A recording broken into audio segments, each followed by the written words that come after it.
Hey guys, welcome back to my channel drama series. Part 12 तक की कहानी आपको पिछले वीडियो में बता चुकी हूँ, जिसका लिंक आपको मेरे वीडियो सेक्शन में मिल जाएगा। पिछले एपिसोड में हमने देखा था कि आगे को वह सबसे पूछता है कि आखिरकार ऐसा क्या हुआ जो कामनी की इस तरह मौत हुई, और जब कामनी चिल्ला रही थी तो तब तुम लोग क्या कर रहे थे। तो मान कहता है मैं मॉम के रूम में जा ही रहा था, लेकिन तभी मुझे अचानक नींद आ गई और मैं अपने रूम में ही सो गया। आखिरकार ये सब कैसे हुआ। आगे मान को पता चलता है कि दूध में किसी ने दवाई मिला दी थी, जिस वजह से वो लोग बेहोश हो गए थे। तो कुआ कहता है सब यहाँ पर है, पर विद्या यहाँ पर नहीं है, वो कहाँ पर है। तो वो लोग विद्या के रूम में जाते हैं और विद्या को उठाने की कोशिश करते हैं, तो विद्या नहीं उठती क्योंकि उसने भी वो दूध पिया होता है। तो सबको लगता है कि विद्या ने भी वो दूध पिया है, इसलिए वो भी नशे में है, इसलिए उसे भी कामनी की आवाज सुनाई नहीं दी। पर यहाँ की स्टोरी तो कुछ उल्टी ही होती है। विद्या अपना सारा कारनामा करके रूम में आती है और उस सामान को छुपाने की कोशिश करती है, जिस सामान को लेकर उसने कामनी को डराया था, जिस वजह से कामनी की मौत हो गई। तो विद्या उस सामान को ठिकाने लगाकर उस दूध को पी लेती है ताकि सबको लगे कि वो भी नशे में थी, इसलिए उसे कामनी की आवाज सुनाई नहीं दी। आगे को वह सबके दूध की जांच करता है, तो उसमें से सिर्फ बीपी ने ही आधा दूध पिया होता है, जिस वजह से वो बेहोश नहीं हुई होती है। तो बीपी कहती है मैंने आधा ही दूध पिया था, जिस वजह से मेरी नींद जल्दी खुल गई। तो विद्या इसी मौके का फायदा उठाकर सारा इल्जाम बीपी पर लगा देती है कि उसने ही कामनी को मारा है, वो भी जायदाद के लिए। तो बीपी ये सब सुनकर तो पूरी तरह दंग ही रह जाती है और सबके सामने चिल्ला चिल्ला कर कहती है कि मैंने ऐसा कुछ भी नहीं किया। मैं कामनी को अपनी आंटी समान मानती थी और उनकी सेवा करना मेरा धर्म था, तो मैं उनके साथ ऐसा क्यों करूंगी, जबकि मुझे ये बात पता थी कि आंटी मुझसे कितना प्यार करती है और मैं भी आंटी से कितना प्यार करती थी। मैंने ऐसा कुछ भी नहीं किया है।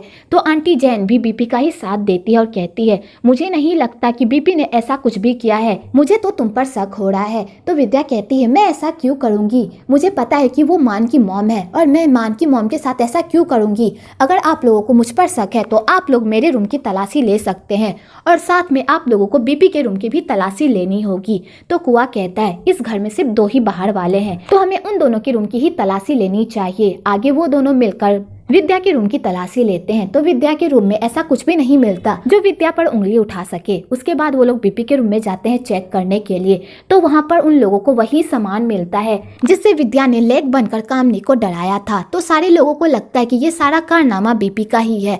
तो बीपी चिल्ला चिल्ला कर कहती है कि उसने ऐसा कुछ भी नहीं किया है, और वो मान को भी कहती है क्या आपको सच में लगता है कि मैं कामनी के साथ ऐसा कुछ भी कर सकती हूँ। आपको पता है कि मैं कामनी से कितना प्यार करती हूँ, मैंने ऐसा कुछ भी नहीं किया। तो मान कहता है मुझे नहीं पता किसने क्या किया है, लेकिन सारे सबूतों को देखकर लगता है कि ये सारा कारनामा तुमने ही किया है। तो आंटी जैन भी बीपी का ही सपोर्ट करती है और कहती है मुझे नहीं लगता कि बीपी ने ऐसा कुछ भी किया है, मुझे लगता है कि बीपी को कोई फंसा रहा है। तो विद्या कहती है आंटी जैन आप ऐसा कैसे कह सकती हैं, इससे साफ साफ दिख रहा है कि बीपी ने ये सब कुछ जानबूझकर किया है, कामनी की सारी प्रॉपर्टी हथियाने के लिए। और आंटी ने खुद कहा था कि ये सारी प्रॉपर्टी वो बीपी के नाम कर रही है और उनके मरने के बाद ही बीपी के नाम ये सारी प्रॉपर्टी होगी।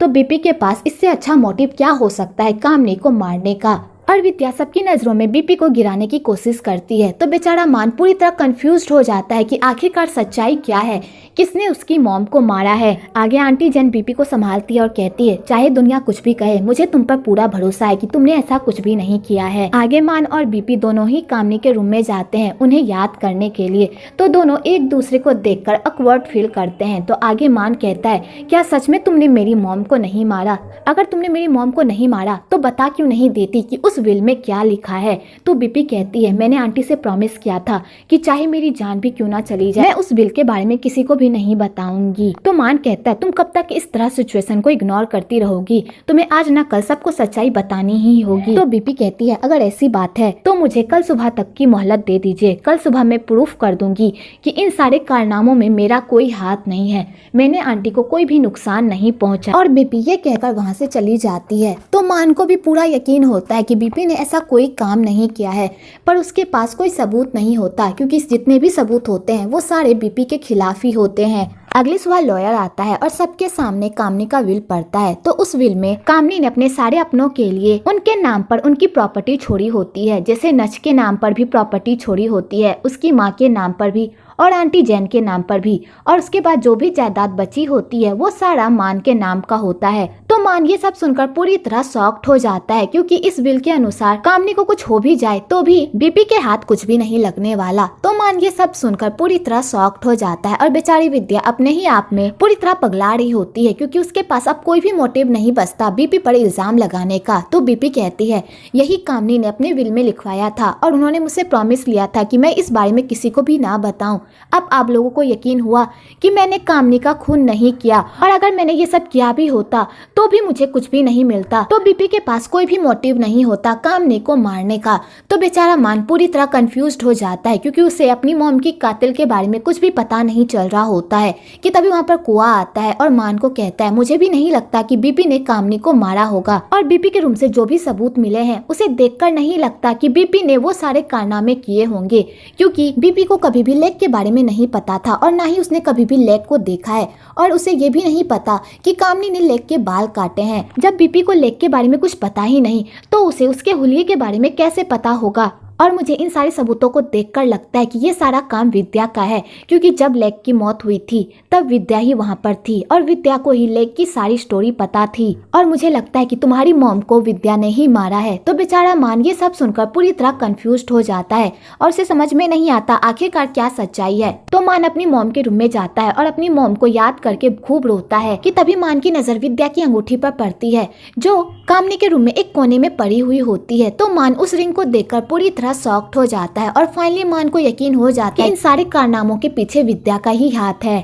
तो मान डिसाइड कर लेता है कि विद्या को उसके किए की सजा मिलेगी, चाहे कुछ भी हो जाए वो विद्या को इस बार जाने नहीं देगा। इधर नच को जब इस बारे में पता चलता है तो वो वीना के पास जाता है और कहता है मुझे मान ने ये सब बताने के लिए मना किया था, लेकिन मैं तुम्हें बता रहा हूँ क्योंकि विद्या तुम्हारी बहन है और मैं तुमसे कुछ भी नहीं छुपाना चाहता, इसलिए मैं तुम्हें बता रहा हूँ कि तुम्हारी बहन ने कामनी को मारा है और कल पुलिस आकर उसे पकड़कर यहाँ से लेकर जाएगी। तो वीना ये सब सुनकर पूरी तरह शॉक्ड हो जाती है और उसे अपनी बहन के लिए बहुत ही बुरा लग रहा होता है, क्योंकि विद्या चाहे जैसी भी हो वो वीना की बहन है और वीना विद्या से प्यार करती है। तो वीना विद्या को कॉल करके बताती है कि मान को पूरी सच्चाई पता चल गई है कि उसने ही कामनी को मारा है। तो विद्या ये सब सुनकर तो पूरी तरह शॉक्ड हो जाती है। तो वीना कहती है कल सुबह पुलिस वहाँ पर आ जाएगी तुम्हें अरेस्ट करने के लिए। तो विद्या ये सब सुनकर तो और पगला जाती है और वहाँ से भागने का प्लान बनाती है और वो अपना सारा सामान पैक करके वहाँ से जा ही रही होती है कि तभी वहाँ पर मान आ जाता है और विद्या को कहता है तुम इतनी रात को कहाँ जा रही हो। तो विद्या बहाना बनाने लगती है। तो मान कहता है तुम कहाँ जाओगी, यहीं पर रहो मेरे साथ। और मान अपनी चुपड़ी चुपड़ी बातों में विद्या को वहीं पर रोक लेता है। तो बेचारी विद्या पूरी तरह टेंशन में आ जाती है, क्योंकि मान ने पूरी प्लानिंग कर ली होती है उसे पुलिस के हवाले करने की। तो विद्या वहाँ से भागने की फिर से कोशिश करती है पर वो नहीं भाग पाती, क्योंकि उसके रूम के बाहर लोग पहरा दे रहे होते हैं, जिस वजह से वो अपने रूम से बाहर भी नहीं निकल सकती। इधर मान बीपी से माफी मांगता है और कहता है मुझे माफ कर दो, मैंने तुम्हें गलत समझा, लेकिन सारे सबूत तुम्हारे खिलाफ थे जिस वजह से मैं तुम पर यकीन नहीं कर पाया। तो बीपी कहती है कोई बात नहीं, लेकिन अब तुम विद्या के साथ क्या करने वाले हो। तो मान कहता है उसने जो पाप किया है उसे उसकी सजा जरूर मिलेगी। तो बीपी कहती है मैं चाहती हूँ कि तुम विद्या को माफ कर दो, मुझे पता है तुम्हारे लिए ये सब करना बहुत ही मुश्किल है, लेकिन उससे बदला लेकर भी तुम्हें क्या मिलेगा। आंटी जा चुकी है, अगर आंटी भी तुम्हें इस तरह दर्द में देखेगी तो उन्हें भी शांति नहीं मिलेगी। तुम खुश रहो और अपनी लाइफ में आगे बढ़ो, इसलिए प्लीज उसे माफ कर दो और अपनी लाइफ में आगे बढ़ो। तो मान कहता है मैं ये नहीं कर सकता, उसने मेरे साथ जो भी किया है उसकी सजा तो उसे मिलकर ही रहेगी। अगले सुबह विद्या वहाँ से भागने का प्लान बना लेती है और वो छत पर से कूद कर वहाँ से भाग ही रही होती है कि तभी वहाँ पर पुलिस आ जाती है और उसे पकड़ लेती है। तो विद्या फिर भी भागने की कोशिश करती है पर बेचारी भाग नहीं पाती और इस चक्कर में उसका एक्सीडेंट हो जाता है। आगे सारे लोग उसे हॉस्पिटल लेकर जाते हैं और उसका ट्रीटमेंट करवाते हैं। आगे पुलिस वाले उन लोगों को बताते हैं कि विद्या ने चाय को भी जान से मारा है, इसलिए हम लोग विद्या पर मर्डर का चार्ज लगाने वाले हैं। तो वो लोग ये सुनकर तो पूरी तरह शॉक्ड ही हो जाते हैं कि आखिरकार विद्या ने इतने कारनामे किए तो किए कैसे। इधर विद्या को जब होश आता है तो वो पूरी तरह पागलों की तरह करने लगती है और अपने मॉम डैड से भीख मांगने लगती है कि प्लीज उसे वो लोग बचा ले, क्योंकि वो जेल जाना नहीं चाहती। तो उसके मॉम डैड अपनी बेटी की ऐसी हालत देखकर बहुत ही टेंशन में आ जाते हैं और उन्हें अपनी बेटी के लिए बहुत बुरा भी लगता है, पर वो लोग कानून के सामने कुछ भी नहीं कर पाते और पुलिस वाले विद्या को अरेस्ट करके वहाँ से ले जाने लगते हैं। तो विद्या सबके सामने गिड़गिड़ाने लगती है कि प्लीज उसे माफ कर कर दे और पुलिस से छुड़वा ले, पर कोई भी उसकी हेल्प नहीं करता। तो विद्या मान को कहती है तुम मेरे साथ ऐसा कैसे कर सकते हो, तुम्हें पता है ना कि मैं तुमसे कितना प्यार करती हूँ और मैं तुम्हारे लिए कितना लॉयल हूँ। कि तभी वहाँ पर कुआ आकर विद्या का सारा भंडा फोड़ देता है और सबको बताता है चाय और विद्या दोनों रिलेशनशिप में थे और विद्या ने ही चाय को मारा है। तो पुलिस विद्या को पकड़कर ले जाने लगती है। तो विद्या वहीं पर बैठकर रोने लगती है। आगे विद्या की फैमिली उसे समझाती है कि वो अपना जुर्म कबूल कर ले, अगर वो ऐसा कर लेगी तो उसकी सजा कम हो जाएगी। तो बेचारी विद्या अपनी फैमिली के कहने पर अपना जुर्म कबूल कर लेती है और पुलिस उसे वहाँ से लेकर चली जाती है। आगे मान अपनी मॉम का दाह संस्कार करता है और उसके बाद घर पर आता है तो उसे पता चलता है कि बीपी वहाँ से जाने वाली है हमेशा हमेशा के लिए।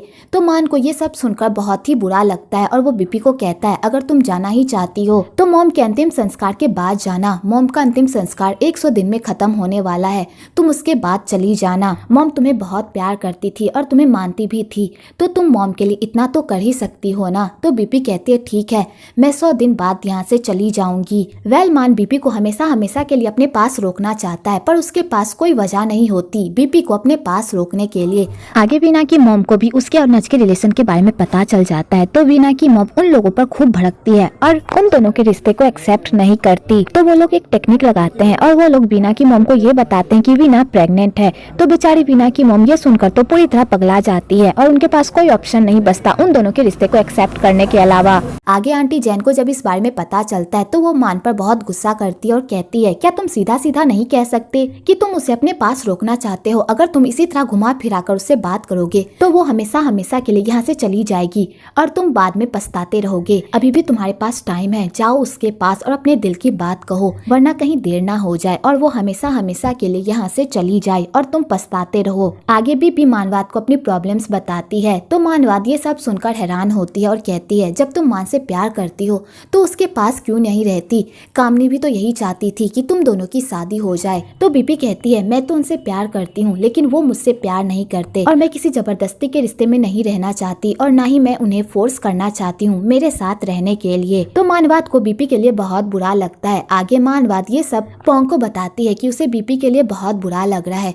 वो दोनों एक दूसरे से प्यार तो करते हैं पर वो दोनों एक दूसरे से कह नहीं पा रहे। तो पोंग कहता है अगर तुम अपनी बेस्ट फ्रेंड की मदद करना चाहती हो तो मेरे पास एक तरीका है उन दोनों को मिलवाने का। तो मानवाद कहती है क्या सच में तुम्हारे पास कोई तरीका है।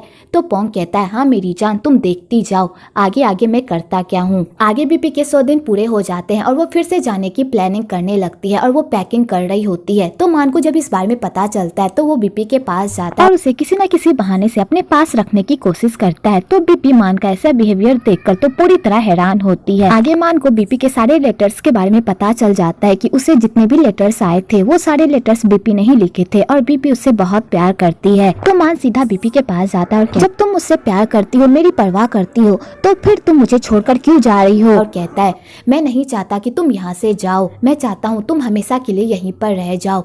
और मान बीपी को इमोशनली ब्लैकमेल करता है और उसे अपने पास रहने को कहता है। तो बीपी भी मान जाती है।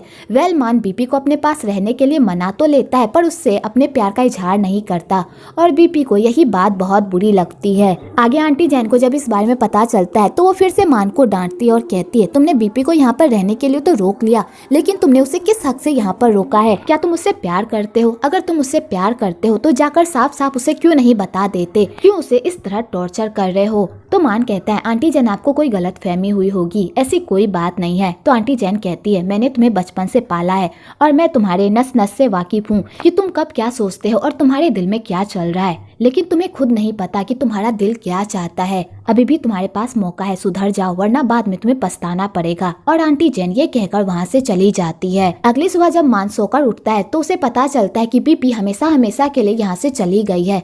तो मान ये सब सुनकर तो और सदमे में ही आ जाता है और जब उसे ये बात पता चलती है कि वो पोंग के साथ उसके शहर गई है उसके साथ रहने के लिए, उसे तो मिर्गी का दौरा ही पड़ जाता है और वो बीपी को मनाने के लिए पोंग के पीछे जाता है। इधर पोंग और मानवाद मान को मजा चखाने के लिए कार बहुत ही स्पीड में चलाते हैं और कार नहीं रोकते।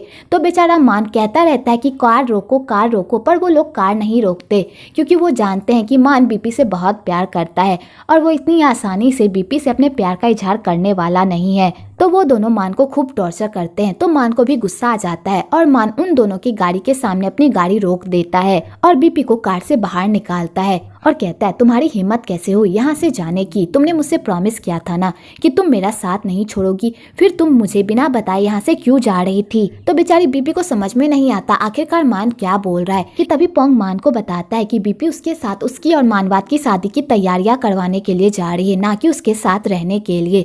तो मान ये सब सुनकर तो पूरी तरह सदमे में ही आ जाता है। तो पोंग कहता है मैंने तुम्हारी इतनी हेल्प कर दी है, इसके आगे तुम्हें ही सारा कुछ तय करना होगा, अब तुम दोनों खुद डिसाइड करो कि तुम दोनों को क्या करना है। आगे मानवाद और पोंग बीपी को वहीं पर उतार कर वहाँ से चले जाते हैं। तो बेचारी बीपी पूरी तरह परेशान हो जाती है और वो मान से बात नहीं करती और उससे दूर भागती है।